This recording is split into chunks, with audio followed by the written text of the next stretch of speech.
SACPA acknowledges that this event takes place on the land of the Blackfoot people and the Métis Nation of Alberta Region 3, and we pay respects to their past, present, and future cultural heritage, beliefs, and relationships to the land.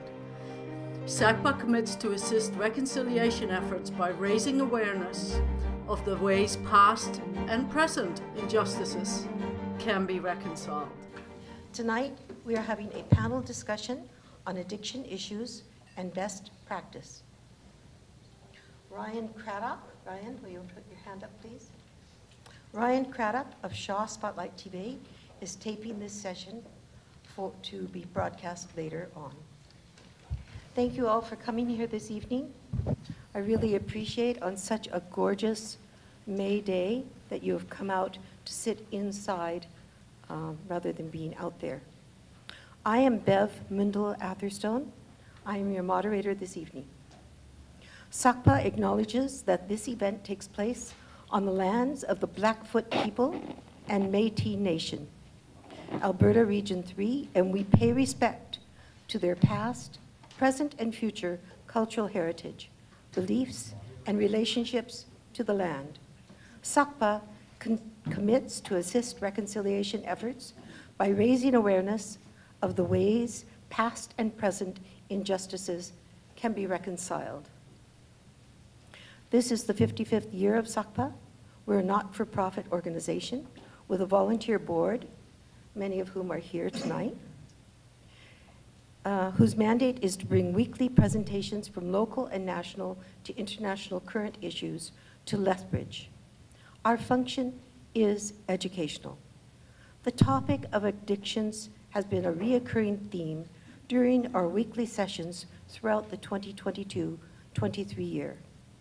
As this issue is much too complex to discuss in our weekly half-hour format, the board decided we should present a special session in the evening with more time and have a panel discussion representing a wide variety of viewpoints. Cities and countries around the world are grappling with addiction and its many deleterious consequences. Lethbridge and area are not unique in the social problems. Some of addictions fall in jurisdictions of the 3 levels of government: municipal, provincial, and federal, such as mental health, healthcare, housing, and law enforcement. Tonight's panel is a session to kickstart an informed, integrated look at what we're doing and to look at best practices which might work here in Lethbridge. We have prepared 2 important questions to look at issues of what we are doing that is working, and secondly, what we can learn from research and best practice with examples applicable to our area. Unfortunately, one of our panel members cannot be here tonight, Dr. Esther Tailfelders, due to unforeseen circumstances. Your panel members, starting at the extreme left, are Bonnie Lee, Dr. Bonnie Lee, who is an associate professor in health sciences, addictions counseling program. She is also a social worker and couple and family therapist who works with addiction. She is recognized for her excellence and international reputation, pioneering a conjoint congruence couples therapy for addiction treatment, and for her leadership in advancing a relational framework in the addiction field.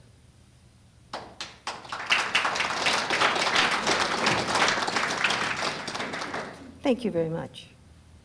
Next, we have Robin James. She is the CAO of Lethbridge Housing Authority. Robin James uses the housing continuum to explain individual housing needs, all the way from people who are transitioning out of unhoused situations into those who are living in mansions. She explains that supportive housing is needed in Lethbridge to ensure client success so that people don't fall back into homelessness.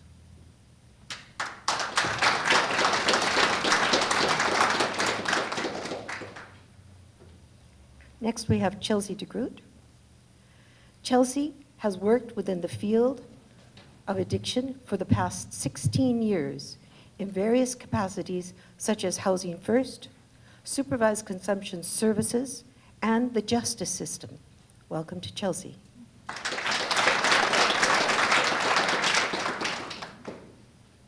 And right beside me is Dennis Bremer, who is a concerned citizen.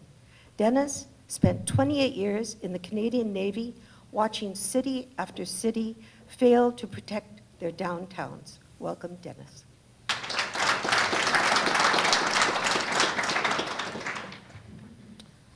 Okay, I'll give you a little bit of overview.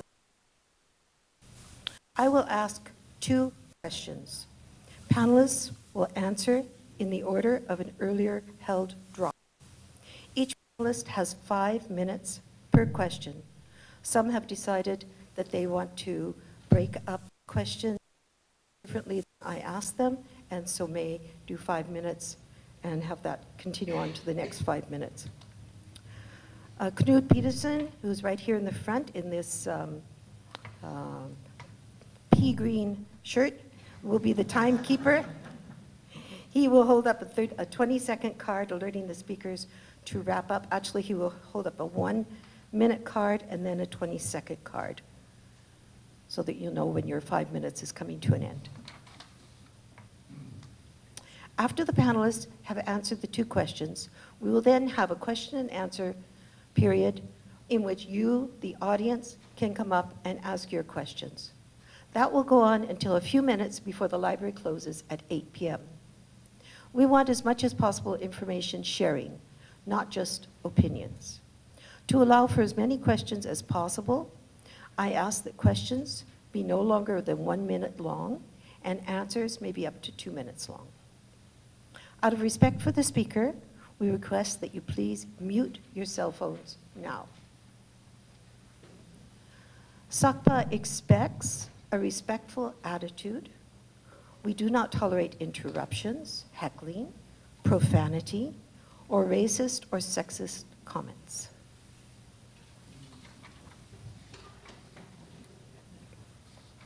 Okay, thank you. Okay, question number 1.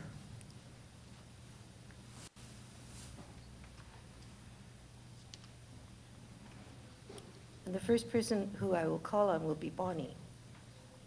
Illicit drugs are streaming into Canada from all over the world.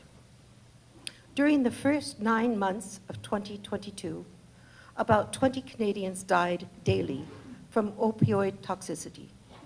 Of those, 38 people died in Lethbridge in the first 3 months of 2022.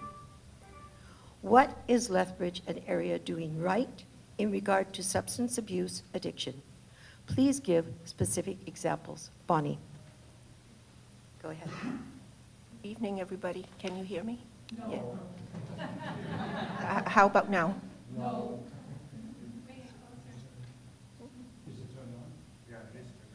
Hello, hello. Is it better? Yeah. Yes. Oh, good. Okay. So I'm a professor, and I don't follow instructions well. I expect my students to do that. And I guess I wasn't thinking in terms of 2 questions. And so I'm going to glean from what I have prepared and try to fit it into the 2 questions. So what is Lethbridge doing right? Well, and I think an event like this is what Lethbridge is doing right, bringing the community together and trying to understand this complex syndrome of addiction. It is indeed a very complex issue, and often we just see the surface layer, what is visible, like the drugs, the needles, the paraphernalia, and the homelessness. So that's just the visible layer. And hopefully tonight I would be able to share with you a little bit what's in the invisible layer. As Bev said, I teach in the Addictions Counseling Program. And so I think that's one thing Lethbridge is doing right, in that the Addictions Counseling Program at the University of Lethbridge is the first and only degree-granting program in addictions counseling in the country. And I wouldn't be surprised if it's in the world, because counseling addiction has been it hasn't been professionalized. And for the longest time, it's really people who are in recovery helping each other. So to professionalize something like that, I think is a really big deal for Lethbridge. And people actually seek us out all over the world to study with us because we not only do the counseling training, but we also do research, which is extremely important to understand the invisible layer of addiction. The second thing I think we're doing right is Alberta Health Services actually has quite an accessible way of taking referrals for addiction and mental health problems. You can call a 1-800 number, and if you allow 1 hour, they can do an intake, to find out what your issues are, and then see where you would fit in the system and whether you're a priority. So I think that's wonderful, that people don't have to actually physically go into a building, to seek service. You can just make this 1-800 number call and let them do the intake and decide where you would fit and how soon a service you would get. Okay, so, and I think it's great that we're coming together like this because it's hard to understand addiction. And I want to say addiction is not the problem. It is only a symptom of the problem. So what is the problem? I recently finished a clinical trial comparing this couple therapy that I developed for people with addiction with what Alberta Health Services is doing. And the model that I developed works with the couple unit, if there's still a couple unit left for these clients. And we had 181 people who knocked on our door. We want to be part of this study. We want to get couple therapy because it has never been offered before. It's not part of the system. So that goes into what we're not doing right. So, we did this trial, and the results show that this couple therapy approach, working with the person with the addiction, and 44% of these people who sought the couple therapy actually have joint addictions. Both of them have addiction issues. But working with them as a unit, we yielded 9 significantly positive outcomes, treatment outcomes, compared to not significant outcomes when the Alberta Health Services saw these people individually. So even if they came as a couple, they sought services, the person with the addiction would be seen in one room and the partner would be seen in another room. So never the twain shall meet, okay? And this speaks to how even clinicians, therapists, are scared to put 2 people in the room who are at war with each other. What are you going to do? So that also points to the lack of training. Time went fast. It's sort of counterintuitive to think that working with the couple unit actually gives you better results. Don't you have to change the individuals first to make the relationship better? And what I found from this trial is the answer is no, because addiction is a relationship problem that stemmed from early childhood trauma of neglect, abuse, loss and abandonment, and it started there, which messed up people's social brain. And so they can't communicate, they can't regulate their emotions, so they lose friends, they lose family, they lose jobs, and where would they end up? They could end up on the street.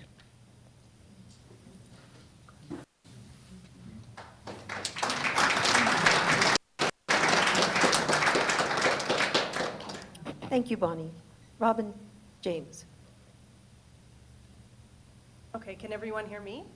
Okay, good. I'm pretty loud, so it works out okay. So I'd like to say a couple of things before I start. When I talk about recovery focused, I'm talking about a continuum of recovery and not specific to abstinence-based recovery. So the word recovery, when I'm using it tonight, will be in a continuum sense. So please note that. The second thing is my expertise is in the housing piece. I'm not an addictions counselor. I will leave that to the professionals. So my answers will be what we're seeing over my 16, almost 17 years as a social housing provider in the city of Lethbridge. So things we're doing right. For the first time in 20 years, we're seeing new investments in treatment centers across the province. 50 new beds at Fresh Start Recovery Center in Lethbridge County. We've seen the removal of user fees for treatment centers in Alberta.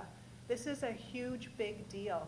prior to this, if we had a client that needed assistance, they would have to first call the treatment center and say, hi, I'm addicted, will you help me? Hi, I'm addicted, will you help me? And that continues until they say, yes, I have a bed. And then they had to go to the income support office. Sorry. Then they had to go to the, okay, I'm not loud enough. Then they had to go to the income support office and say, hi, I'm poor, will you help me? Hi, I'm poor, will you help me? So how many people was that a barrier to? So removing those user fees across the province of Alberta has been instrumental. We have introduced the virtual opioid dependency program that can be accessed through various entry points within the city. It can be accessed even through one of my housing staff can access it, Lethbridge Police can access it, the DOT team, the WATCH team, anyone can access the virtual opioid dependency. We've initiated emergency medical coverage in Alberta for opioid replacement therapy. So if you get put on Sublocade or Suboxone, and that's something that's not within your budget to afford as you move through your recovery, it is paid for by the province of Alberta. Lethbridge is moving towards a safe, responsible housing focused on current gaps in our housing continuum. We will continue to develop capacity where needed. We just recently, as of Friday, were awarded 25 beds of supportive housing at Castle Apartments. This is a really big achievement for our city. We have been pushing for this for some time, and it was finally successfully approved. And we're actually going to start working on supportive housing too, so stay tuned. We also have currently in the city of Lethbridge primary service providers such as AHS, PDD, which is persons with developmental disabilities, and housing coming together to assist our not-for-profit organizations as they provide supports to vulnerable Albertans. Thank you.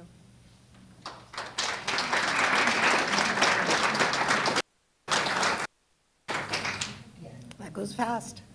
Thank you so much. Our next speaker is Dennis Bremner.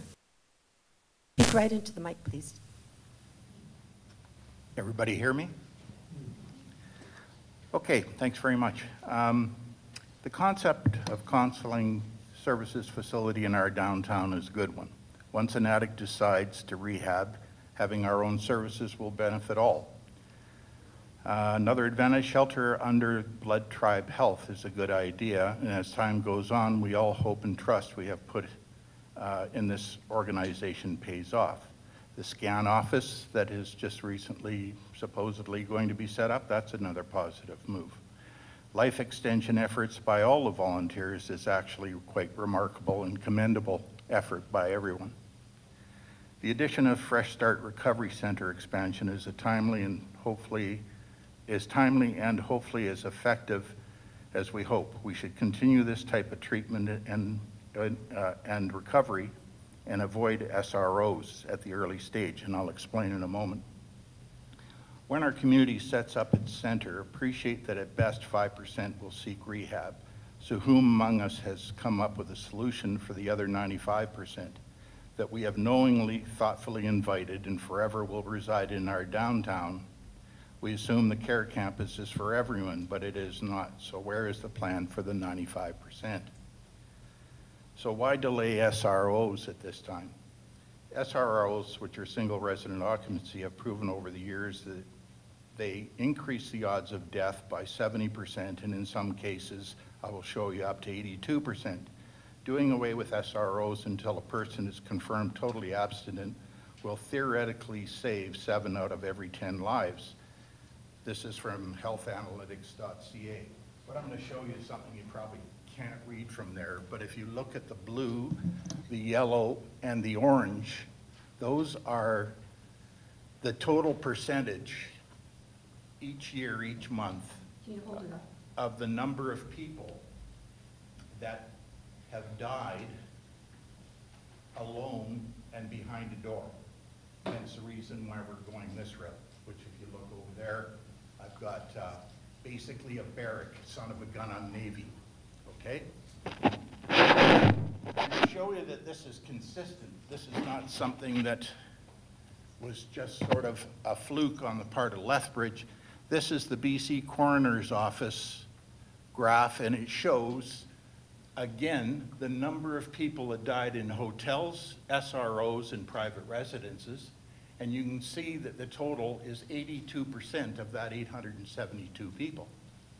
So if you had somebody today to tell you that when we experienced 79 deaths in Lethbridge, that it could have been 29, it tells me that somehow we're missing the data that is sitting in front of us.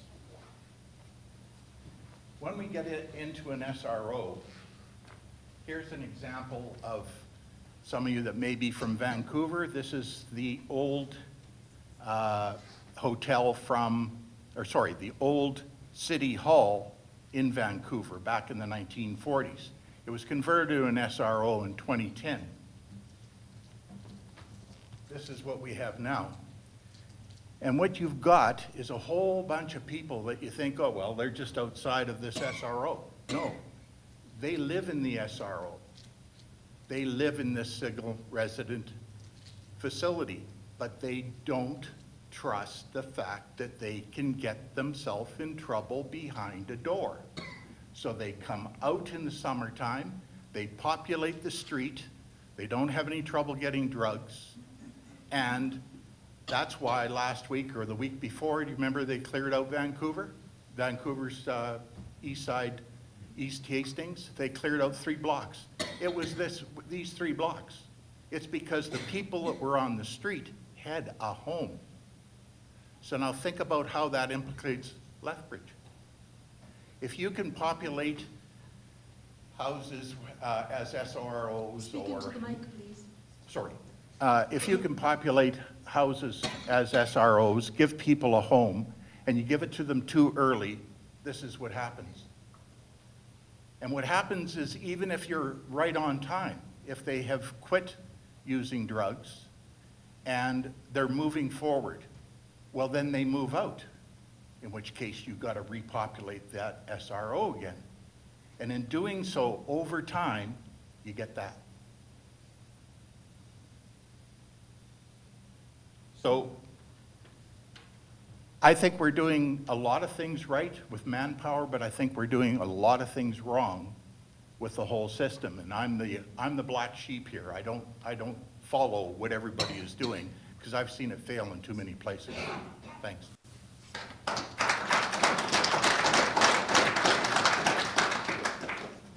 Can everybody hear me okay? Pardon me? No? Nobody can hear me? How about now? Oh, gosh. So thank you, Dennis. And our next speaker is Chelsey. Oh, sorry, I totally interrupted.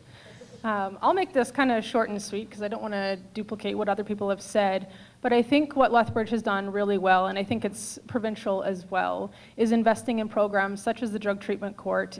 For those of you who aren't aware, that program launched in November of 2020 in our community, and in the province we now have 7 operating in the entire province. We went from 2 to 7 in 3 years, which is a huge benefit to our entire province. Recovery housing and more treatment beds. This includes the therapeutic communities created in Lethbridge Correctional Center. So there'll be a whole unit so people can start treatment while they are serving their time in custody. Community awareness sessions such as this one today. Partnerships. Lethbridge Housing has been instrumental in supporting our participants, and I think what we do really well too as a community is the partnerships within the social service sector and the justice system.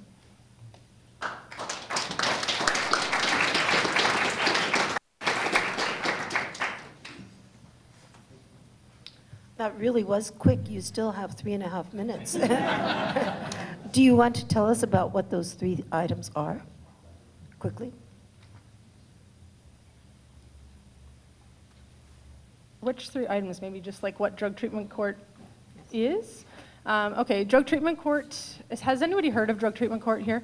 A few people. Oh, okay, it's more popular than I thought. So if you don't know what drug treatment court is, it is a program for offenders looking at 1 to 5 years in custody for a drug-related offense. So that's usually drug trafficking and or committing crimes to feed their drug habit. We do not take commercial drug dealers because they're usually trafficking for commercial gain and not because they're struggling with their own addiction. Our program is about 18 to 24 months long. It's a 5-phase program. They have to complete various things in the program, such as 100 volunteer hours. They have to abide by a curfew I'm doing a presentation tomorrow at lunchtime at CASA if you want to learn more. And it's a very invasive program. We look through cell phones, we look through bank statements. There's a lot of, I don't want to use the word control, but for lack of a better word, we do have a lot of control over what our participants are up to, but that's because other supervision and other pathways have not worked for them in the past. So.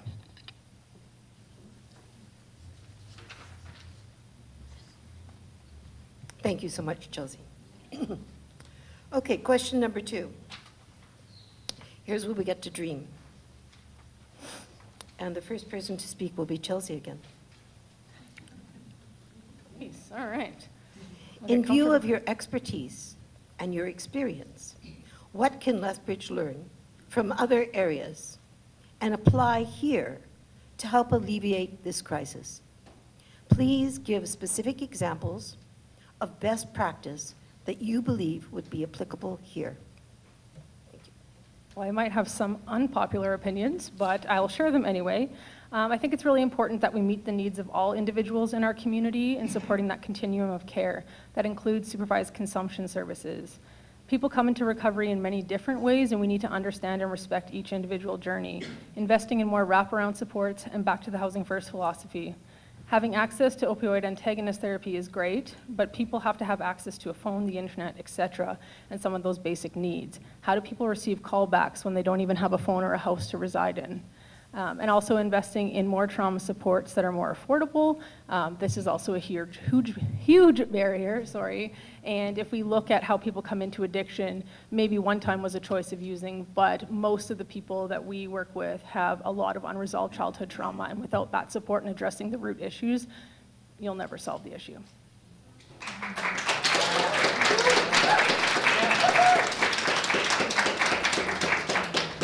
We still have a couple of minutes.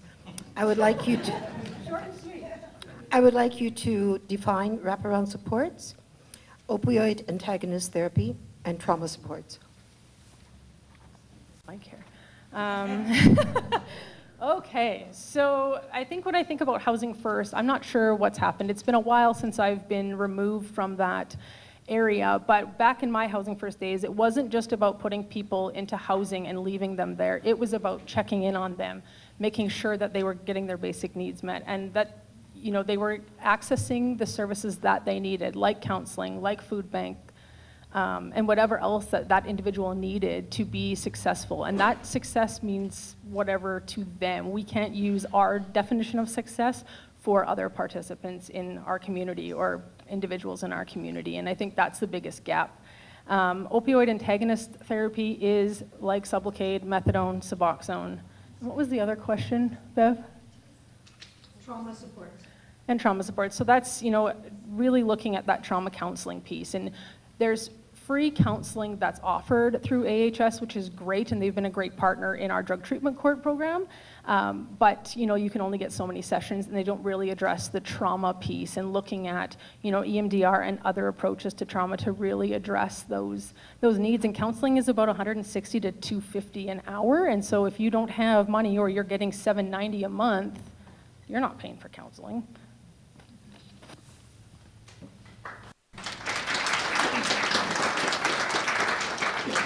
Thank you, Chelsey, and thank you for defining those. Bonnie Lee, you are next. And speak right into the mic, pull it right up to you. Mm-hmm. The whole thing moves, so you can pull it up. I think we have to change thinking in boxes to thinking as a web. So we have to think interconnections, like interconnecting services, but also thinking in terms of relationships, for people with addiction. Now, somebody mentioned, trauma. We can do EMDR. There are these practices that can help individuals maybe overcome their trauma, but it's individually based. But based on my study, you can help people overcome their trauma by teaching them to communicate with each other and regulate their emotions.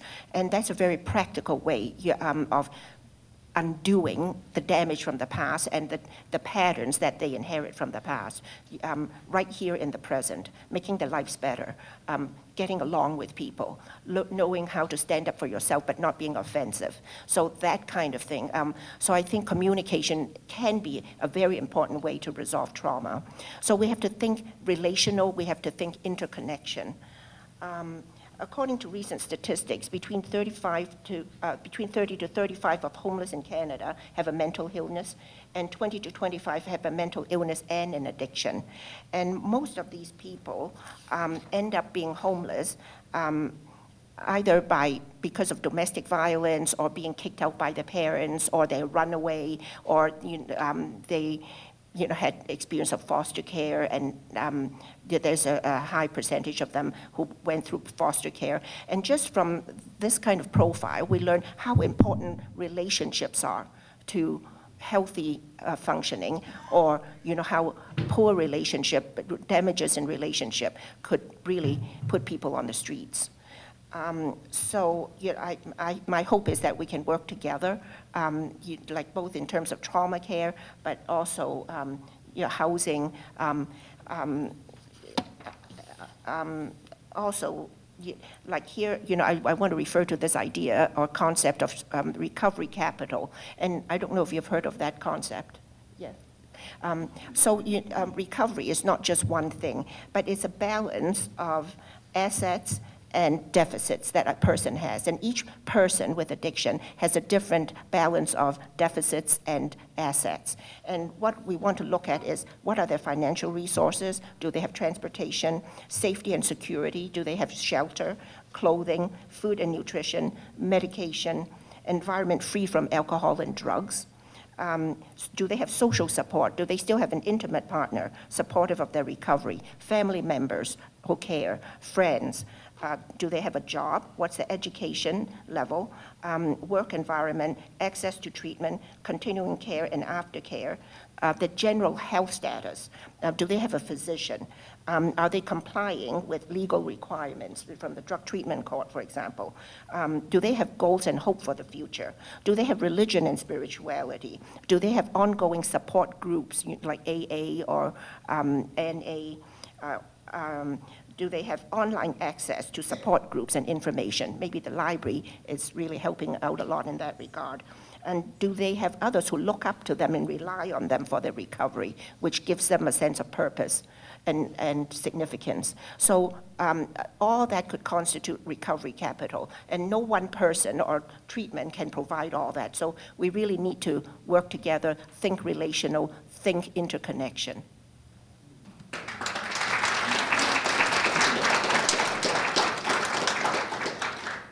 Thank you very much, Bonnie. Dennis, you're next. And pull the mic over to you, please. Thank you.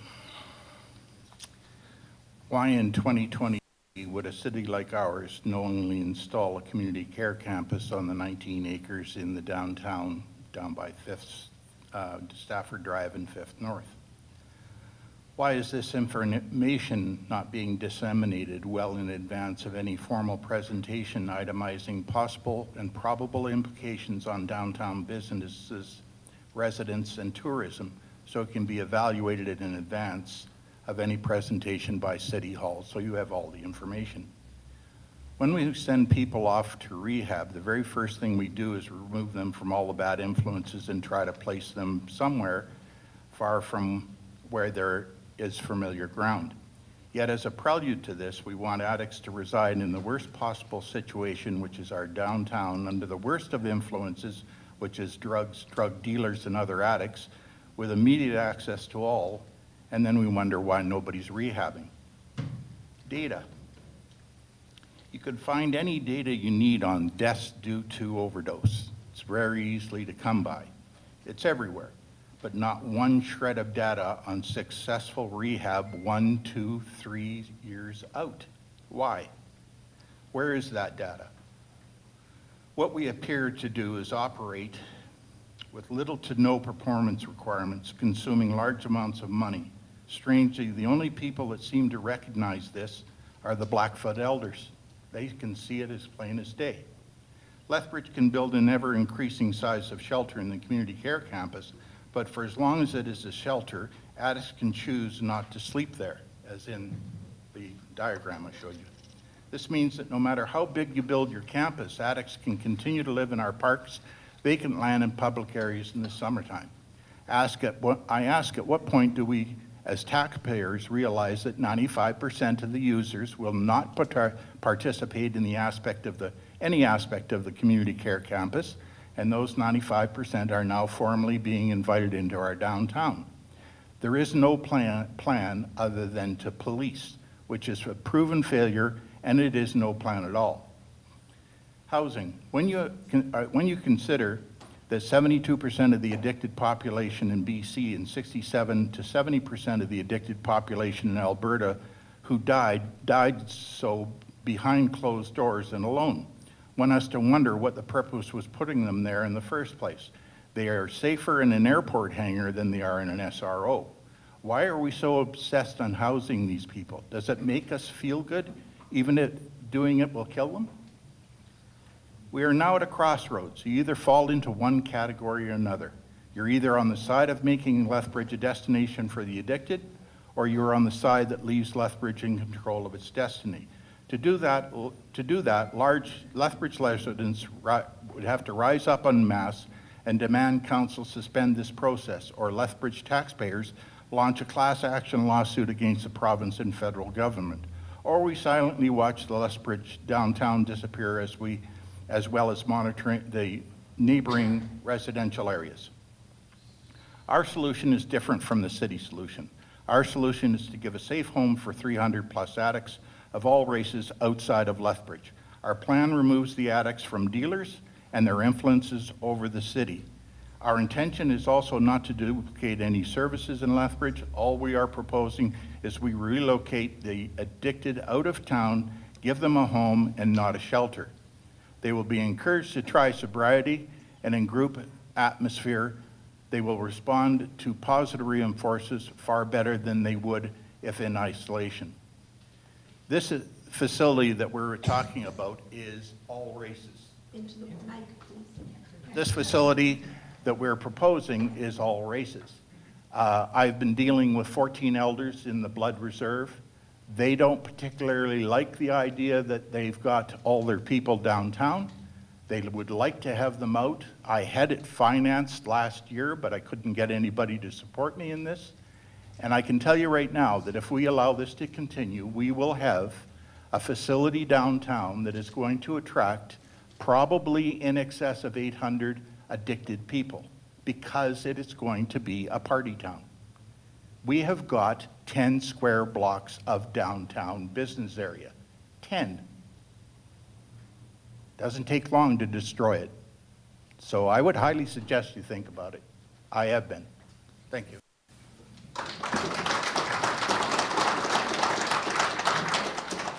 Thank you very much, Dennis. Robin, you have the last word on this question. There's so much to say now, but I'll stay in my notes. Due to lack of investment in recovery and responsible housing options, we've seen a backup in treatment centers, which has resulted in a backup in detox centers, which has resulted in a backup in transitional housing. Because Lethbridge has a lack of transitional housing, we're seeing a backup in our shelters and on our streets. Now that Alberta is expanding in recovery, we need to expand the appropriate housing to ensure individuals don't fall back into homelessness once they've started their journey.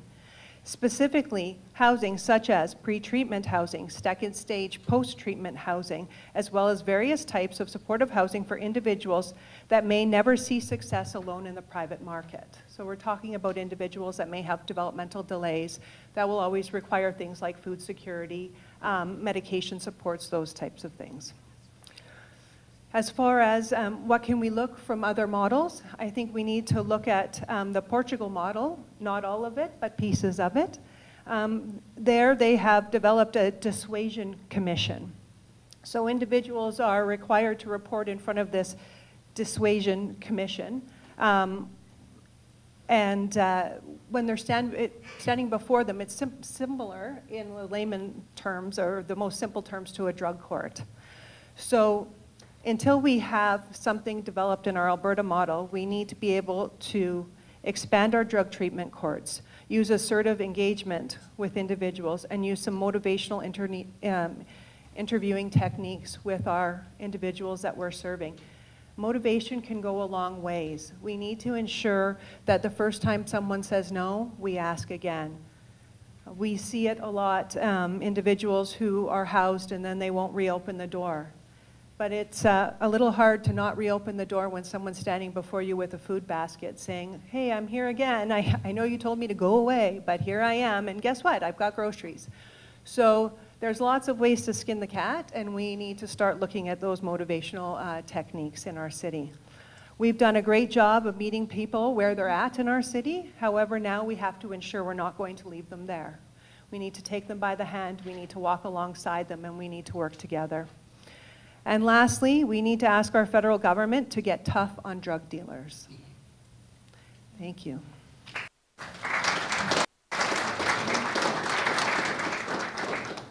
Thank you very much to the members of our panel for bringing to us various ideas of what can work and what they believe that this area is doing right and that we can build upon.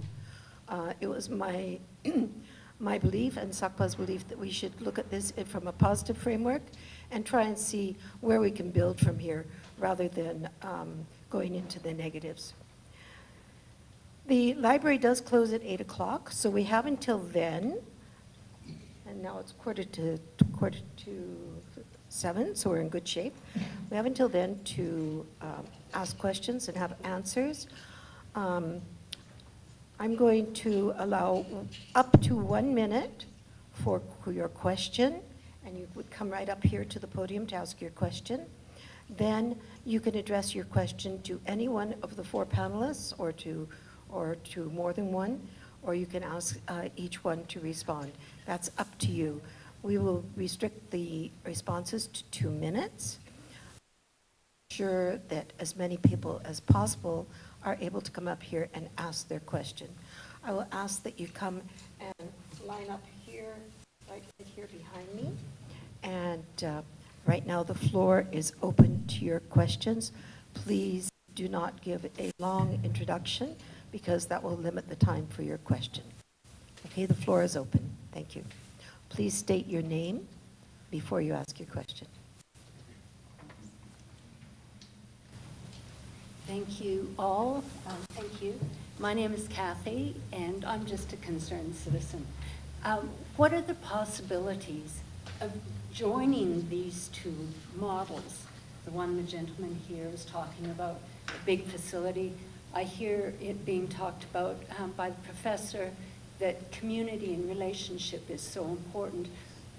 What are the possibilities of joining those sorts of things in one large facility, having all the treatments there available, and cultivating a community? Thank you. I guess I'd like the professor to put her information in, or opinion, and also this gentleman. Dennis and Bonnie. If that's possible. Thank you. Well, I'm a big fan of communication, and everybody says, let's communicate, as if it's so simple, but it's actually something very complex. And so I'd like to make something complex really simple. So you know, it's, let's say in a facility, you know, well, how about if we give people communication training? That could be a therapy in itself, and maybe you don't have to go, you know, very deep, but you know, deep enough, and change the way people communicate, and then you have a more harmonious community.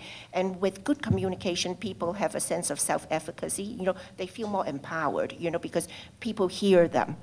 They feel more connected, and this is just a dream, okay? Like, I mean, that could help their recovery, you know, on a daily basis. I mean, just like when we want to train our children on a daily basis on little things that happen at home, you know, you can't always have a sit-down training how to talk properly, right? But you learn to talk properly all the time. So if there's a facility like that, and we can develop some kind of communication tools, communication games. I wish I had brought my communication cards here, but I do have a few things on that table on display. So building in growth and healing and recovery wherever you see people gather together?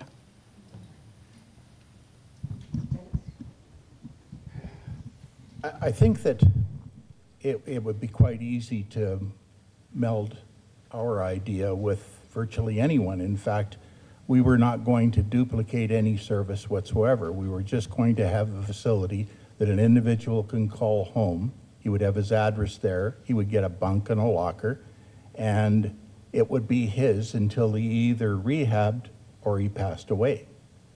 And the concept is that if you feel secure in your own life, that you know you're not going to freeze to death and you don't have to worry about overdosing, then you can probably concentrate on something else.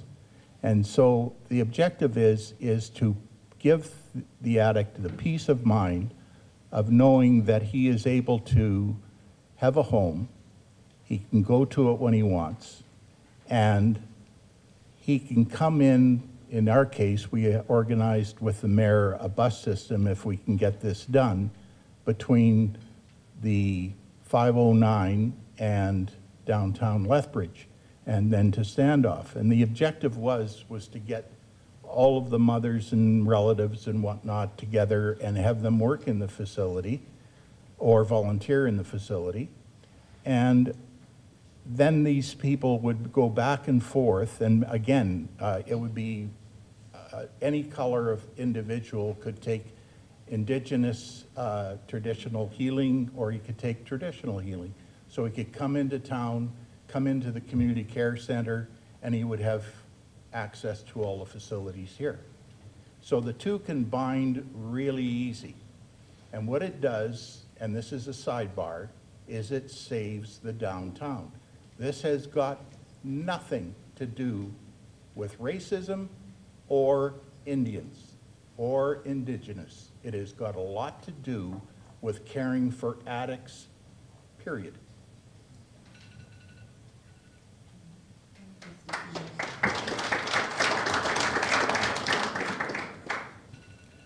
Good evening, everyone. My name is Alvin Mills. I'm a member from the Blood Tribe. I do have an organization.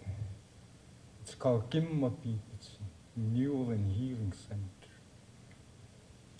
And I've been involved in this opioid fight for a lot of years. Saw a lot of things happen.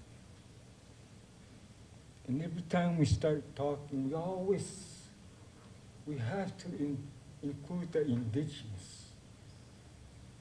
Like it or not, you have to include the indigenous. That's who's out there. I've done 3 surveys. The first one was at 180. Then it went down to, then it went up to 240. Now it's at 310 members from the Blood Reserve alone. Last summer, I was able to host a recovery camp, 10 to 15 minutes outside of town. Can you go closer to the microphone? Last summer, I was able to host a recovery camp, 10 to 15 minutes just outside of Lethbridge. It was a 3-month pilot project. September the 30th, the funding got pulled on it. But we still made an impact. We've done things, a lot of things in the city, and right now the opioid crisis is at the worst it's ever been. Just 3 weeks ago, we had 2 12-year-olds overdosed. Their brothers. The father left the stuff just like that. These are kids, if they see parents doing that, of course they're going to try. So now we're going around trying to think of stuff that can, how we could help. And I talked to the service providers. As family units, they're active in their addiction. All of them, mom, dad, sister, brother, they're all together doing the drugs. When I had my recovery camp, I had mom, dad, and daughter come. and they were together as a unit. They active in addiction, they were active in recovery. Boy, that worked good. We had young couples that were together. So I asked the service providers, this opioid crisis is always leaps and bounds ahead of us. There's a growing venom out there now, overdose by suicide. A disturbing trend I'm starting to see out there, where they all say, okay, we're going to overdose, we don't care no more. And that's what's starting to happen out there. We have to remember they're people. And I've been pushing for this recovery camp. Talk to the city, talk to the entities, and it's all about getting the people away from the elements that exist in this city. Everywhere you go, there's drug dealers. In my recovery camp, there's only 3 service providers that do drug screening. We're one of them, the overdose prevention site. So when we're running our camp, right from director on down and participants alike, we all go through the drug screening. Make sure everybody's on the up and up. Right now, between service providers and the lines are getting blurred. So we have to do what we can to fight this opioid crisis. And as a community, we can't be, like, I'm not competing with anybody. All I want to do is help my people, non-Indigenous people. I had non-Indigenous help me put up the teepee. They're still talking about it. So I'm going to put up this recovery camp to help how I can. And we're going to have healing circles. We have a lot of instances where the couple wake up, one of them is already deceased. They don't grieve, they just move on, numbing their emotions with the drugs. We've had whole families decimated by this drug. And it goes on and on. A large number of Indigenous are getting displaced from the blood reserve with nowhere to go. Their houses are all boarded up. Where are they going to go? They come here.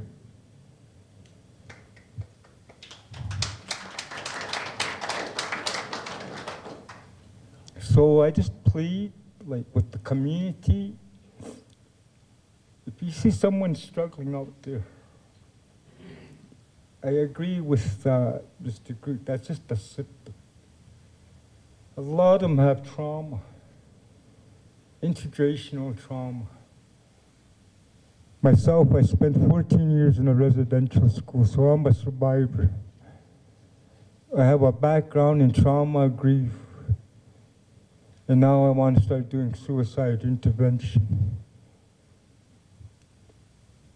Whenever we could pull together as a community, like what I'm seeing right now, you know, let's pull together and see how we could, I like the ideas the service providers have had, but we need a place for the Indigenous that could address the Indigenous, non-Indigenous, like away from the city. Even 10, 15 minutes away.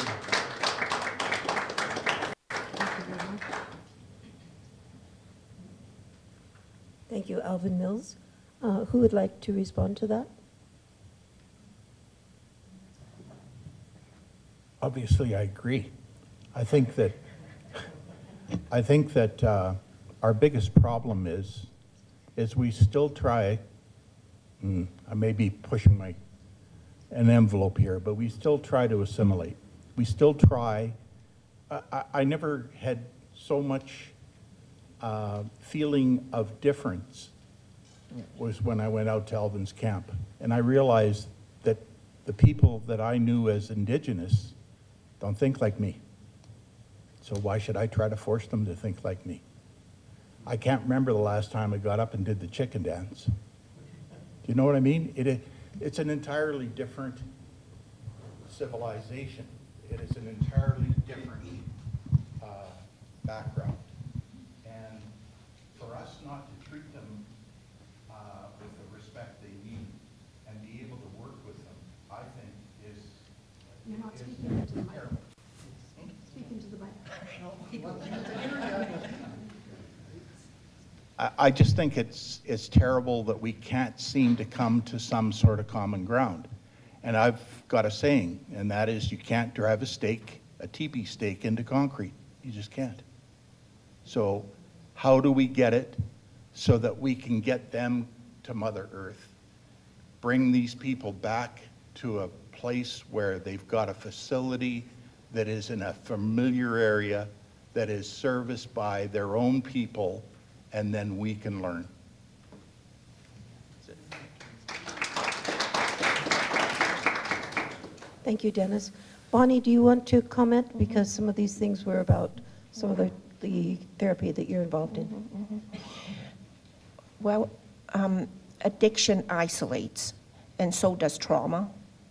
And when we don't feel connected to other people, we wither and we die. And I think the Indigenous people have a deep sense of the importance of that connectedness. And I think they have probably a much better sense of how to do communal work or do circles, than Western psychotherapies. Because Western psychotherapies is all based on the individual. And as a Chinese Canadian, I grew up in a more relational and communal culture, and that's why I see the value of couple and family therapy. So I think for the healing camp, something like that to work, we probably have to bring the latest knowledge of evidence-based practice. And I just wish evidence-based practice, for example, this trial that I did that showed working with couples is more powerful than working with individuals. I wish somebody would pay attention to that in Alberta Health Services. It's like moving a rock up a hill, like Sisyphus, it rolls back down on you. And who is going to pay attention? And maybe combining that, with Indigenous ways and being open-minded to find collective solutions, not just individual solutions. I think our society is going down in a handbasket because of individualism, narcissism, me, all about me. That's very destructive, actually. So we need a whole paradigm shift and conversation. And I wish Indigenous communities would be more open to maybe talking to evidence-based practices, that are more relationally focused, that are more compatible with their view of the world, which is about interrelationships.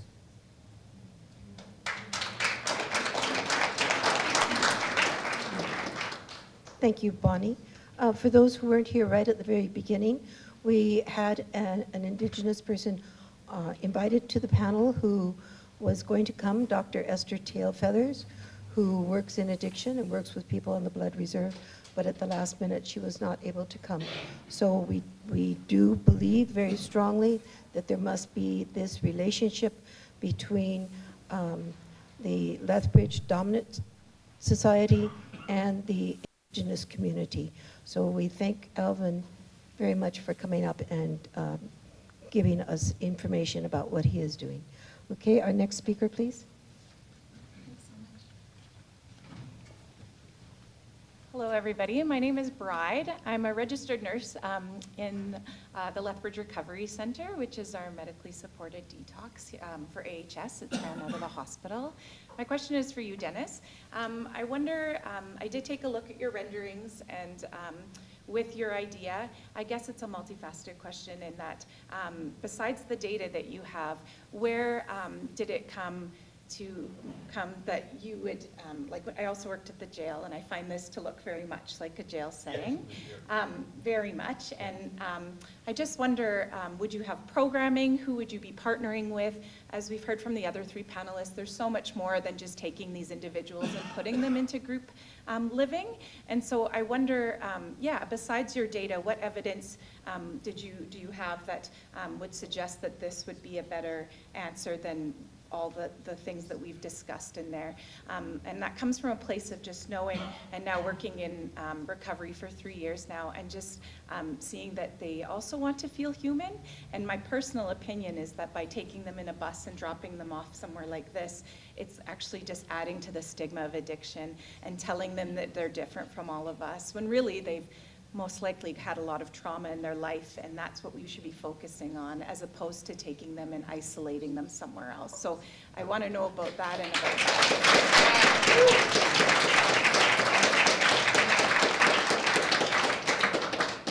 that. It's a fair question, because obviously the images of the compound or the jail or the isolated individual or group is prevalent. But if you look at it on the surface, the advantages are that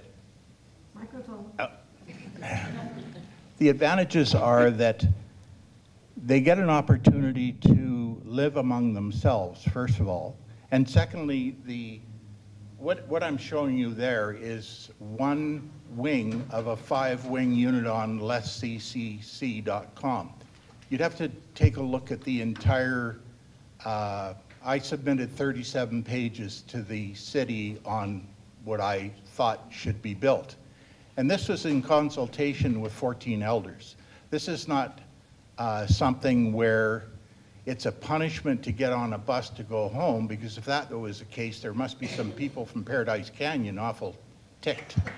You see what I mean? It is not to get them out of town, it's to get them back in touch with their roots. And one of the problems that I ran into was that most of the relatives and mothers and fathers on the blood, specifically standoff, were really disappointed that they could never find their children or see them. So I started thinking about, obviously you're well educated, you've gone to university or whatever. Well, the day that you left your house and you went to the university, you were sort of lost until you got your dorm. Once you got your bunk, your locker, and your desk, party. You would, in the Navy, it was the same thing for me. I traveled 7 days across Canada and ended up absolutely terrified. And it was reinforced when I got there that I should be terrified. And when I got in and they gave me my bunk and locker, I was a happy dude. You can have all of the counseling you need, as well as access to your family and maybe your family support in this facility. And this is an idea that was built on the elders suggesting this. It is not me suggesting that, in fact, having people downtown is not as good as being out there. Thank you. Or vice versa. Thank you, Dennis. Okay, Thank you. sorry. Okay, next question.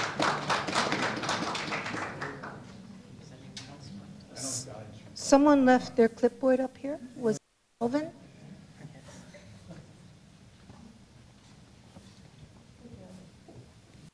So my name is Chris Raleigh, and I come from a background of advocating for people with intellectual disabilities, and I've worked with Sage Clan and myself just going out on the street and helping the homeless.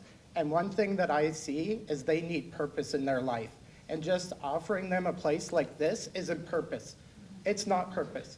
And so I would ask you, Dennis, is how do you see it being purpose when it's taking them further away from their culture and not adding to their culture? Because you say that you've talked to the elders, but when these aren't teepees, this is not their culture. This is white man's culture of giving an institution. And I come from people with intellectual disabilities being put in institutions. And my question to you is, do you believe forcing people into detox is correct? Because this government has come out saying that, so I would like to hear what you have to say on that. Fair question. I don't believe in forcing anybody into detox, period. I don't believe you force people to do anything they don't particularly want to do. It's a free country. That's what I know. I don't come up before you and say, I'm an authority on Indigenous design. I'm not an authority on Indigenous ways or culture. This is what I know. This is not what I am building. And by the way, just in case you're not familiar with the fact, I'm 74 and I'm not doing any of this. I'm not getting paid to build this, just in case you thought that might be the case. I'm not doing anything. I had 5 oil companies that were willing to build a facility in accordance with whatever the elders wanted. That's what I know from the Navy. That's what the inside of a ship looks like. It's a little big for the submarine, but it's still the only thing I know. I'm not trying to sit up here and pretend to make you think that I understand Indigenous culture. I am Métis. I was the Eastern Ontario representative for the Métis Nation of Ontario, but I can assure you that's a far cry from being Indigenous. So when I bring you this is me. This is not they may put up teepees. They may put up the biggest sweat tent you ever saw in your life that looks like a sweat tent but is actually a lodge. I've got no input to this. All I'm trying to do is bring their wishes forward. Is that all right? We can have a conversation Sure. after further if you want. Yeah, absolutely, if you want. No problem, I'll stay behind. Okay, thank you, Dennis. I see we've got quite a lineup here, so let's continue right along. Thank you.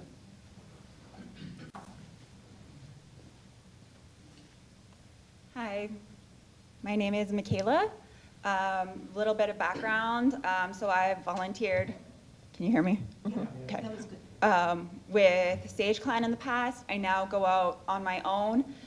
People on the street have kind of dubbed me overdose patrol because that's mainly what I've been focusing on.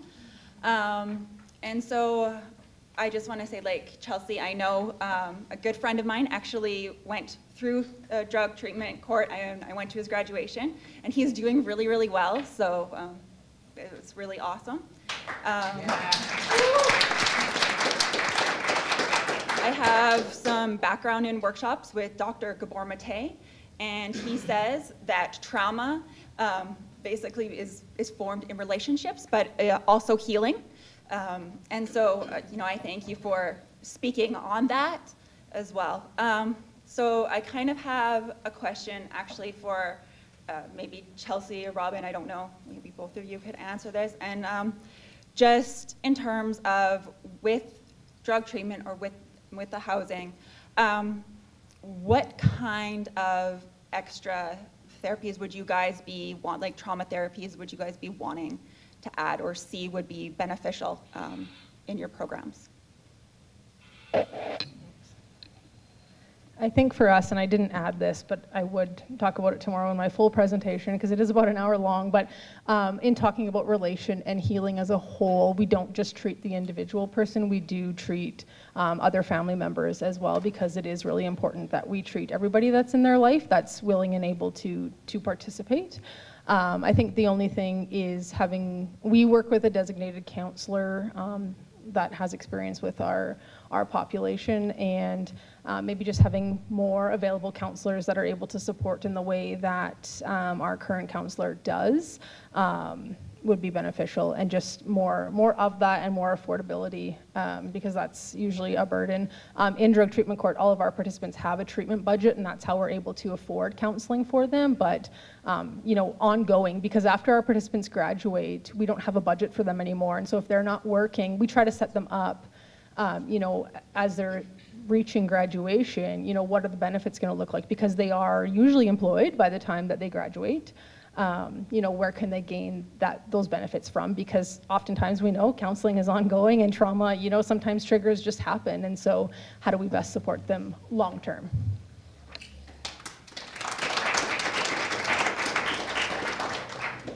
So I agree with everything Chelsey was saying there, but I will also add what we're looking at for our appropriate housing. So we're moving away from the idea of kind of a scattered site idea to more appropriate to the client and the need of the client that you're serving. So what we're looking at for our next build will be a partnership with Alberta Health Services to provide us with addictions mental health within the actual building itself. Further, we've talked to Alberta Health Services about potentially having a primary care network doctor on the main floor of that property as well. So we're actually trying to bring the primary, as I said in my answers, we're trying to bring those primary care agencies to the table so that we can provide a fulsome answer to those individuals to be able to have that provided to them within their home, provide some meaningful daily activity, provide some purpose, provide all of those things that they need in order to see success as they define it in their lives.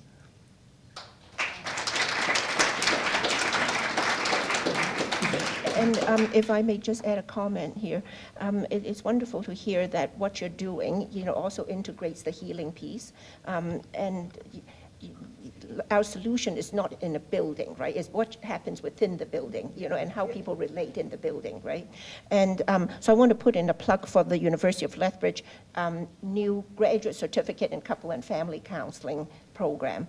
Anybody with a bachelor's degree can apply, and you'll be admitted if you have a 3.0 average. And it's only 4 courses, and then you'll learn more skills to work with couples, families, relationships, communication, skills and concepts. So I have some pamphlets out there, and yeah, thank you. Oh, right here. And also later this month, I'm giving an online workshop on the building blocks of communication of relationship, and you can do a QR code scan there on that table. If you're interested to get more information. It's a 6-week, 2-hour-a-week workshop. And I would love to see more communication coaches, like spies all over.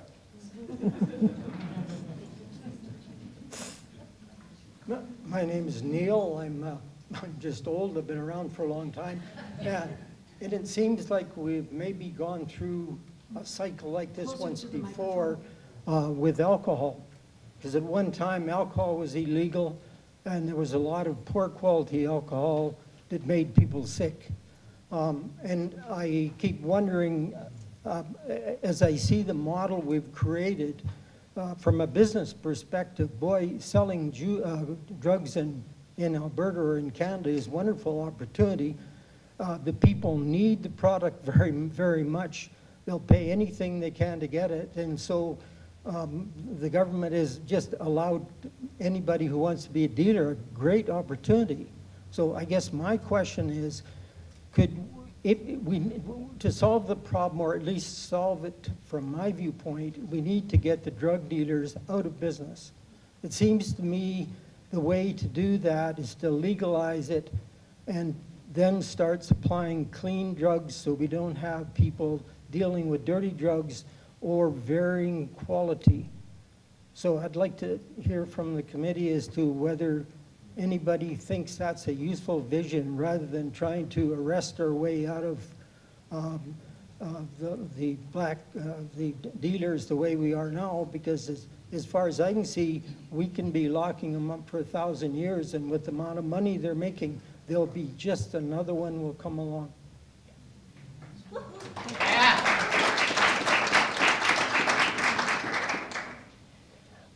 Well, there's certainly a supply and demand side of addiction. It's a big industry. And the people who make money, they live off the people who are most vulnerable. The same thing with gambling. We have legalized gambling, but 1/3 of the revenue from gambling came from problem and disordered gamblers. So, the same thing with drugs, right? And maybe even if it's legalized, it's the most vulnerable who will fall prey to it. And I hate to see the government becoming the master dealer.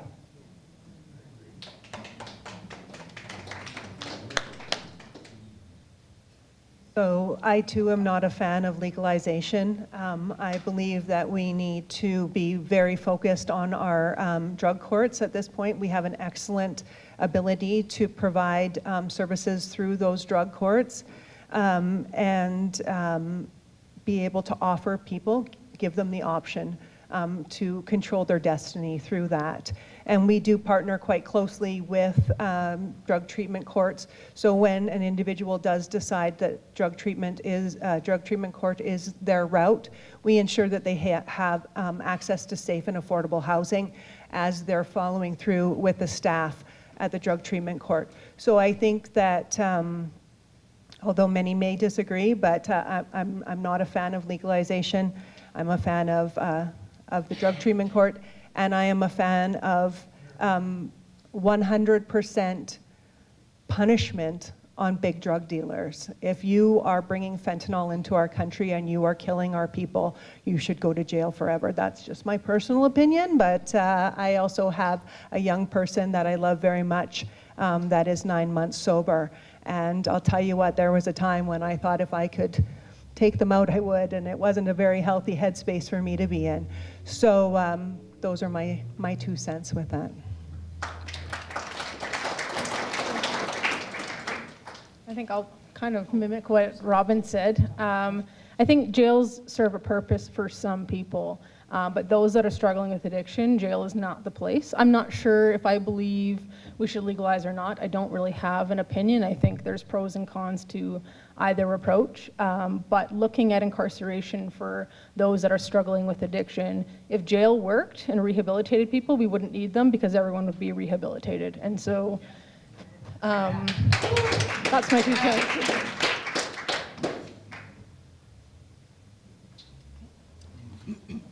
A tough one for me because ultimately in the end, I have to go back to what I think is one of our biggest problems, and that is the jails and prisons we have are allowing drugs in.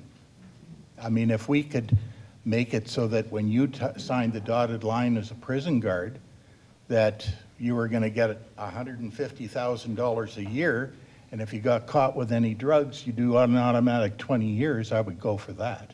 Because I believe that if you can keep drugs out of jail, then if a person can become a lawyer, if they can become virtually anything inside a jail if they want to, one of the things they can do is become sober. All we got to do is give them the opportunity. There are some, the only reason I'm suggesting jail is because sometimes you do the crime, you got to do the time. Well, if you do the time, let's make it constructive. That's all I'm.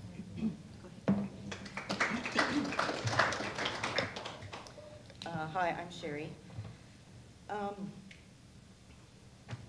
It's been a really interesting discussion. Well, you need to be closer to the mic. Okay, it doesn't seem to be bending. Hello, there, okay. Yeah, so I'm Sherry, and it's not that I even publicly have ever said this before or anything, but I feel if it is to help understand a bit better or more. So what I'm about to, I'm just going to say, I'm nervous, I don't know why. Is that I've been clean and sober for 18 years. And what I'm hearing from a lot of the people like Bonnie, I really, I enjoy what I'm hearing from you. And it's about relationships, it's about isolation, it is about love, really. And when I first came in and started my journey, the first time I really realized that I was starting to heal is that the people that were in the rooms, I actually started to think, where are they? You know, I actually started to care about somebody else other than myself. And in response to the nurse who was talking about by putting them outside, you know, outside on the land, you know, as a place for them. The interesting thing is if you take away the doors and you have them, it's like you've got a large room. And what happens in the rooms is that they became my family. And we started to really connect with one another. I learned to communicate, and I learned how to love through all the people in those rooms. I learned how to share my feelings. I learned how to, all kinds of things. I learned how to live without alcohol or drugs. And I think it is a beautiful thing that, you know, if you were to place these people in a home like that, they're going to start caring for one another. And that's too long, sorry. But would you like to answer? Yeah, I would like to question about the drug courts, whether or not it's really successful, because there's so many catch and releases. And I know the public is a little, how many people are really actually, and I know they come in the rooms too. I've seen people, you know, you sign their sheets and that. But are they successful? And do you know how many people have actually gotten sober, clean through that? Well, I guess what I will say is our program only launched in 2020, and it's about 18 to 24 months long. So we've only had 4 graduates of our program. And drug treatment courts in Alberta have a heavy focus on graduating. And so it is an abstinence-based program. They all have to go to treatment. And drug treatment court is not a get-out-of-jail-free card. It is very hard. It is far easier to sit and serve your time in custody than it is to participate in drug treatment court. And I think we have to look at what we define as success. So drug treatment courts as a whole are looking at graduations, but we have a guy who we kicked out for picking up additional criminal charges. So in drug treatment court, you can't pick up additional charges, or that's grounds for termination. But what's really cool is he just showed up. So he's on a community service order now, and he just showed up in our drug treatment court last court date for his 6-month CSO review. And you know, even though he didn't graduate drug treatment court, we provided him with enough foundation to live a life in recovery. So he's sober, he's working, he's going to school, he's doing all of these things. And so, you know, it really depends on what we define as success, but to me, that's a huge win.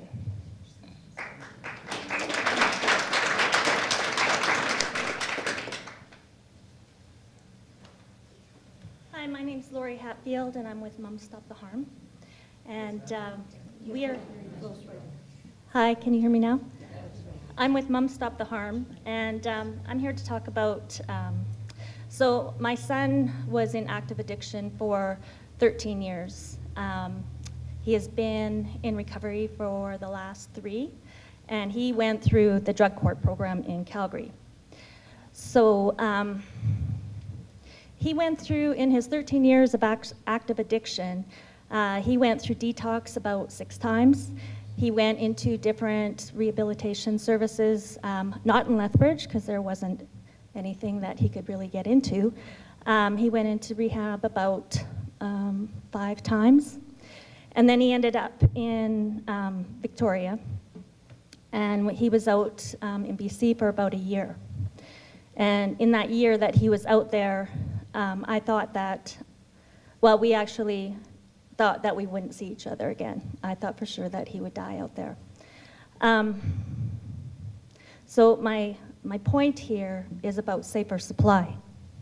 Because in that 13 years that he was in active addiction, he made the decisions to go into detox, he made the decisions to go into treatment, and he wasn't successful in all the times that he went in. And it ebbed and flowed, as it does. And in those ebb and flows, if there had been safe supply, we wouldn't have had to worry every day if what he was using was going to kill him.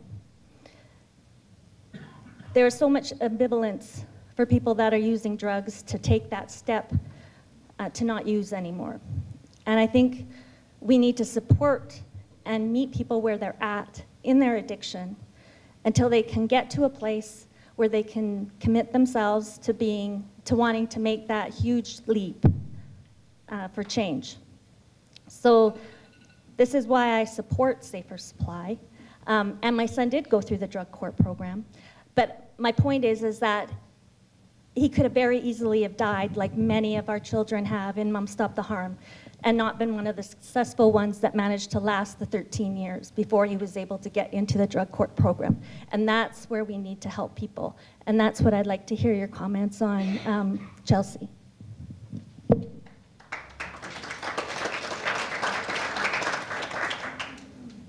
well, my previous role before I came into drug treatment court was at the supervised consumption site, and I ran a program called Aahkkoiyiiniimaki, which was everyone comes together, and Mark was instrumental in that, so hello, Mark.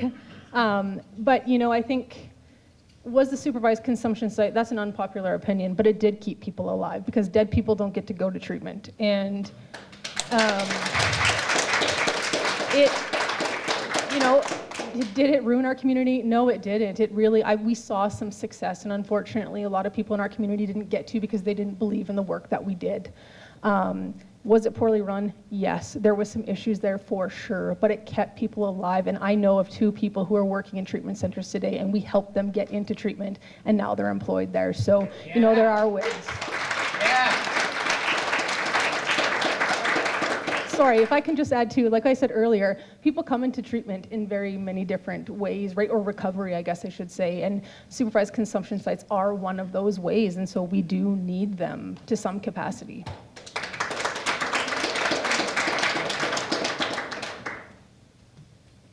Hi, I'm Jay. Can everyone hear me okay if I'm leaning in like this?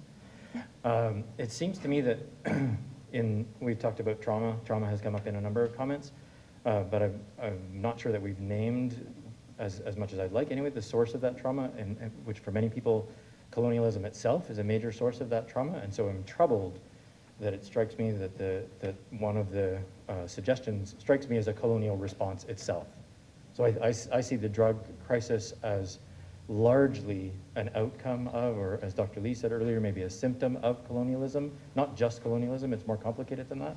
And so it seems to me that a solution, a proposed solution that has people being shipped out of the city and institutionalized is a colonial response to a colonial problem. Yeah.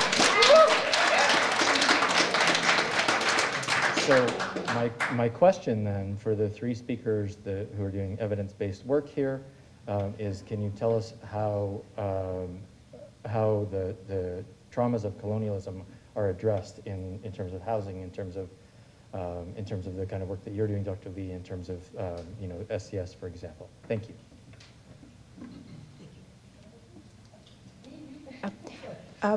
Right now, I don't work with a large Indigenous clientele, but I think it's really important to understand the history, you know, the cultural disruption or destruction, you know, of values, you know, of practices that kind of disconnected them, you know, to the heritage. That's traumatic. And of course, you know, to have the parents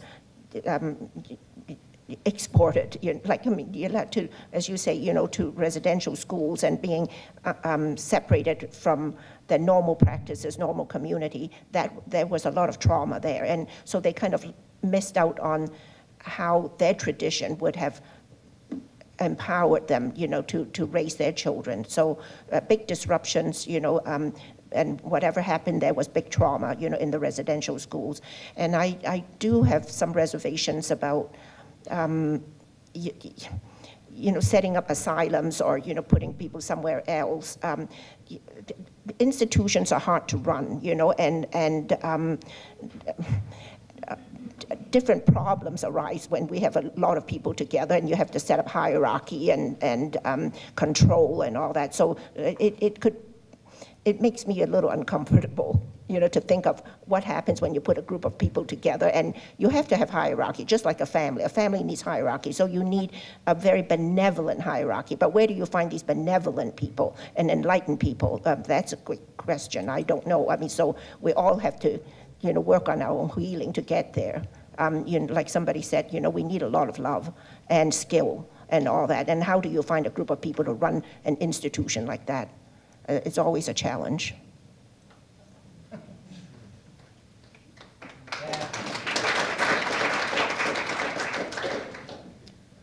Something that we have done is looking at partnering with different reserves, and so the Piikani Nation has been quite interested in doing some collaborative work. It's early stages. But something that we do as well is we work with the Indigenous recovery coaches. So all of our participants, no matter Indigenous, non-Indigenous, they have access to a recovery coach. And so our hopes are to learn from each other. That's what reconciliation is not just looking at faith-based programs, because they don't work for everybody. And even non-Indigenous people, that we've heard does not always work. And so what can work? And so partnering with those Indigenous resources as well has been instrumental. Partnering with elders, taking participants to, we did some horse therapy with an elder on the Blood Reserve as well. And so really just looking at different ways to reconnect our individuals into meaningful and purposeful ways of connection and healing. Yeah. So what we do with Lethbridge Housing, because Lethbridge Housing, we do have some Indigenous-based housing in Lethbridge. We have Indigenous housing, and we also have Treaty 7 housing. So we don't try to recreate the wheel that they have there. They're doing a good job at exactly what they do. So we provide services for individuals. In our Indigenous population, if we feel that an individual, we're not meeting them where they're at, we're not being able to communicate adequately, we access the services through the newly formed Blackfoot Hub. They have been a great resource for us. We give them a call, they come meet with us, we do some communication together to ensure we're using the right words, we're communicating through the right lenses. We've also looked at the redefinition of a family. Many Indigenous families that we see have multi-generational families, so we want to make sure that our housing is appropriate for multi-generational families and for grandparents raising grandchildren, aunties and uncles involved, that sort of thing. We want to ensure also that we're building communities within our social housing properties. So we've got a lot of social housing properties that are up to about 30 units in a property. So we try to create activities within the property that engage with the individuals at the property. One of our most successful partnerships in the city is through Building Brains at the University of Lethbridge. Dr. Robin Gibb has a program.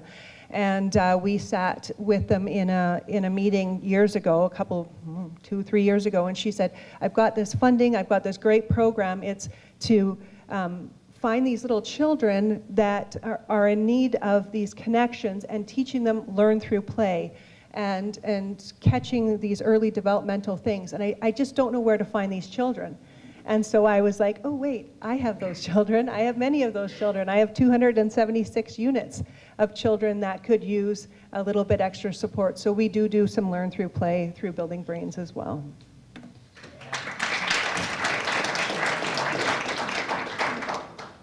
We still have 4 people to ask questions, and at 22, so in 5 minutes, I'm going to stop the questions so that we can have wrap up by each of our panelists.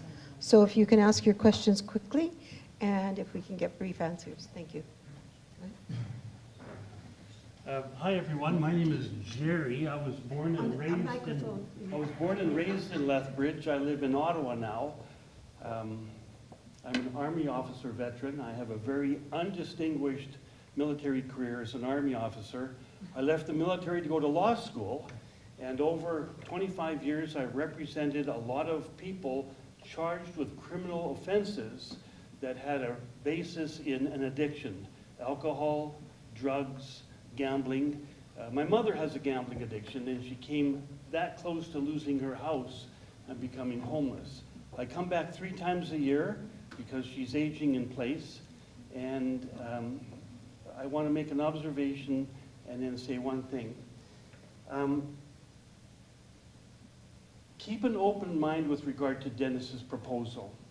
There is a project in Ottawa that helps homeless veterans who have addictions, and it is hugely popular and successful. They're taking homeless veterans who have addictions to alcohol and drugs, and the degree of success that they have, they call it Veterans House, is just absolutely unbelievable. So keep an open mind with regarding to his proposal, because as someone who lives in Ottawa and does veterans advocacy work, I can tell you that if it works for veterans, it'll work for Aboriginal people and others. My question to Dennis is this: what do you need to get your project off the ground? Besides money. Actually, money is not the issue. Microphone. Microphone. Money isn't the issue. It is trying to, how to say this nice, try to make it so that I'm not always attacking what is going on in our downtown, and I'm not always being attacked for what I'm proposing. That's all part of this communications. What we, I think, need to do is have a sit down with the Blackfoot Confederacy and come to an understanding of how we want their people treated. And when I say that, I don't mean Lethbridge, Blackfoot, because the people I'm dealing with want their children back on the blood. So I don't perceive what I'm suggesting as being an institution. In fact, it is modeled off of this veterans program. But I'm not an expert. All I am is trying to be an intermediary for the blood elders that would like to see change. Our biggest problem at the moment is property. There's, much like NDP, UCP, you have two different factions within Standoff and the Blood Reserve. The establishment may think one way and another group the other. I'm dealing with the other group. Presently, the management of the blood are sort of making life miserable for addicts there, and they got no place to go, so they come to Lethbridge. So I'm trying to get a place in between where we feed and they feed. Thank you, Dennis. Okay. The last question.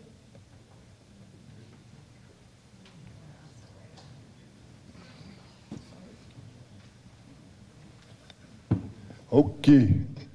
My name is Aahkkoiyiiniimaki. My name is Mark Braverock, and I can safely update what is happening at the shelter. And a successful member from the drug court walked to Sage Clan, and now he's a team lead at the shelter, and he's a leading member. And what is going on now at the shelter is I've led Sage Clan for 5 years, and that approach is not something I planned. I was voluntold to do it because I was just hungry one night, and I went to a meeting and I got told to do it, so I've done it. And so it's really evolved into, you know, we have total confidentiality with the people we felt. I can honestly say we've sobered up 21 people from drugs. You don't see them on the street, and that's with the limited amount of resources we've had. We have been successful, and I have witnesses that sit in here that walk with me that know. And so that spirit, that recognition, that connection you're talking about is there. At the shelter, I was such a nice guy before, you know, feeding them and helping them, clothes in winter time. Now I'm called all types of bad names by the homeless because I discipline at the shelter. And where discipline is happening, we've been complimented by the police. They go in and they see the difference in the cleanliness, even outside. And there's a lot of discipline we dish out to our own people. And they don't like it, but it's a part of it. And that's where I've evolved from there. And it's working. And give us time. It's happening. And they come back. You know how many death sentences I've got from clients over there? You know, they've come back and they've said they still love me. Okay, so you know it's pretty raw. It's pretty rough. It's a first step. That connection you're talking about, relationships, is really important with our people. We are not individuals. And that is not in our spirit. That is not a part of us. So that's very important that that is really emphasized. And you let us take our baby steps. This place is not Vancouver. It's not Winnipeg. It's not Edmonton. It's not even Calgary. It's not Saskatoon. It's not Brandon. It's not Prince Albert. It's not Kenora. These are places I've went to see homelessness, and I've walked there with patrols. And they are front line with other members, and I've witnessed, I've got to hear, one of the roughest places is Regina. You do not want Regina. Lethbridge will run into that problem. If something is not done, we don't come together as a community. And so it's, I guess, I respect what you said about keeping an open, I agree that with you on one part, you have to be addressed that there is a large population from across, and you got to recognize, you got to accept it. And we're doing it at the shelter with our people, but guess what? We don't just have. And everybody's responding. It's the clients, they ask to clean up. It's being kept clean by clients too. What, are we going to get in trouble from the province? No, they want to do it. We do it, they do it. And we encourage, we help one another. There's still a lot of rough edges to be, the building is not up to par, but we're doing it. So I want to thank you guys for listening to me, and I really appreciate the people I know here. So I guess I just want to update mainly on the shelter because I think it's important. Thanks.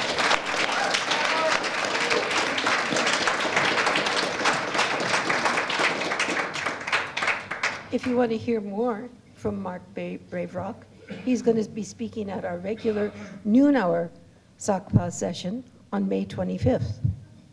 So I invite you to please come. That's 12 o'clock noon at LSCO. Okay, I've asked the 4 panelists to be ready to do a wrap-up of what they came here to tell us, and also with thinking about what they have heard here today and all the different ideas. So 2 minutes each. Knut, 2 minutes. And we'll start with Dennis, 2 minutes. Well, what I learned, obviously, was that I should have better diagrams.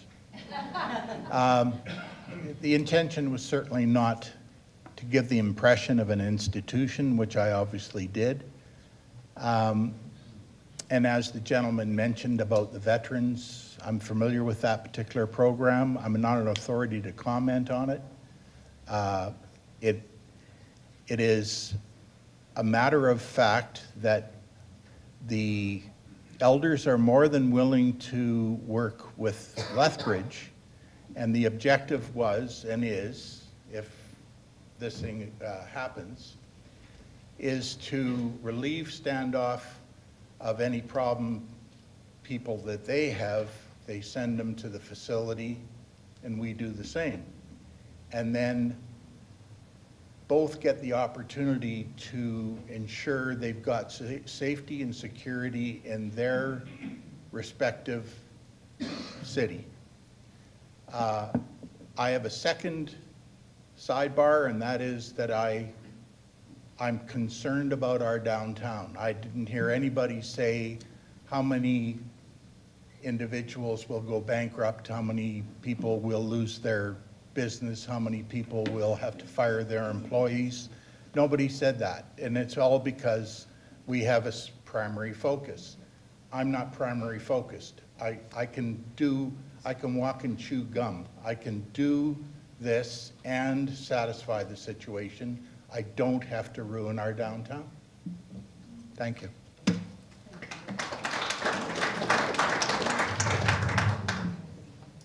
Chelsey. I think something I've learned is that there's some fabulous humans in this room right now that I think we could do some amazing work if we really put our heads together and sat at a table together. And Bride, I would love to chat with you later.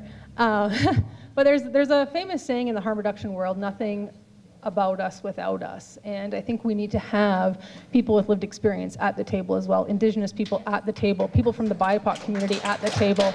We no longer can make decisions for people when we have not walked the same walk that they have. And community and relationships are everything. And so let's see what we can do. The library is closing.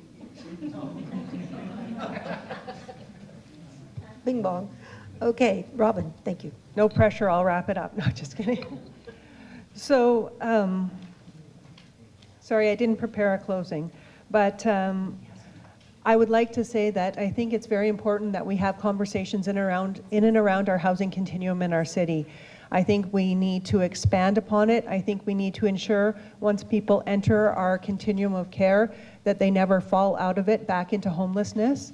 I'd like to echo Mark's comments and say I've seen some great work from the Blood Tribe Department of Health and the Sage Clan working together. It's an absolutely excellent program, and I look forward to more outreach being done by Sage Clan, because the nice thing about that team is that when they meet them where they're at, they do not leave them there. They take them back. Those AHS beds at the shelter are doing amazing work. They have a champions program there that's doing amazing work.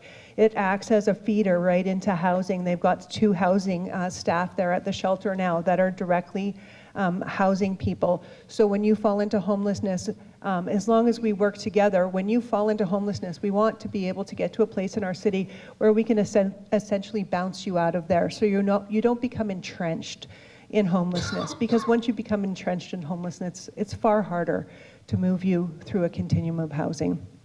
So my 2 cents again is all about the housing continuum and the lens in which I see it. Thank you for your time.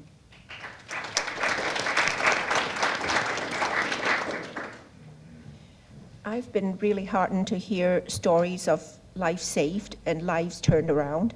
So I think we do know something about what works to help people with addiction. And my sense is nobody has been not touched by addiction in some way, you know, either your own or your family member or friend. So it's such a social problem. But you know, I think we also know something about what works. And I think it's really important maybe to pull our ideas together and our experience together to find out what are these ingredients that work, and maybe build an even better continuum of a program by working together. And you know, I hope I didn't come across as being unsupportive of a facility, but it depends on what happens in the facility. That's the important thing, right? And how we structure it. So I think let's not put the cart before the horse. You know, let's find out what's going to happen in this facility that would be healing, and that's by pulling our ideas together and our experience about what works.